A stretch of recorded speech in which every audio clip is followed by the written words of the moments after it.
বাংলার যে প্রাপ্য 2 লক্ষ কোটি টাকা বাংলার বকেয়া, যেটা কেন্দ্র সরকার গায়ের জোরে আটকে রেখেছে, সেটা কি কারণে অমিত শাহ সরকার বা নরেন্দ্র মোদীর সরকার বা বিজেপির সরকার আটকে রেখেছে? প্রথম প্রশ্ন।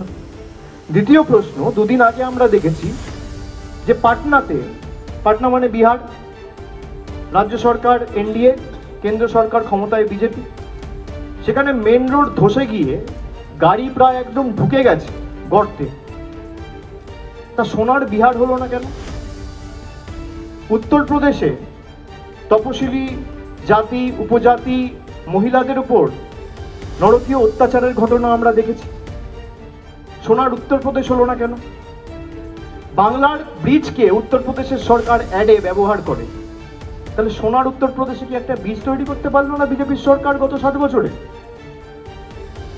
সোনার মধ্যপ্রদেশ হলো না কেন? পার্শ্ববর্তী রাজ্য সোনার ত্রিপুরা হলো না কেন? সোনার আসাম হলো না কেন? 5 বছর ঝাড়খণ্ডে ক্ষমতায় ছিল, সোনার ঝাড়খণ্ড হলো না কেন? আগে তো জিজ্ঞেস করুন। আপনি বলছেন বাংলায় আমরা এলে অন্নপূর্ণা ভান্ডার দেবো, খুব ভালো কথা, সাধুবাদ জানাই। তাহলে পাশে ত্রিপুরায় দিন, আসামে দিন। আসামে তো মমতা ব্যানার্জি ক্ষমতায় নেই, তৃণমূল নেই।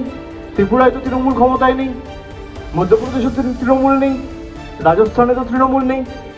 নো কোয়েশ্চেন আস, যেভাবে বাংলায় প্রত্যেকটা মহিলাকে মমতা বন্দ্যোপাধ্যায় ব্যাংক অ্যাকাউন্টে আর্থিক সহায়তার মাধ্যমে প্রতি মাসে 1000 টাকা পৌঁছে দিয়েছে, আপনার 10-12টা যে রাজ্য সরকার রয়েছে একটা করে দেখাক।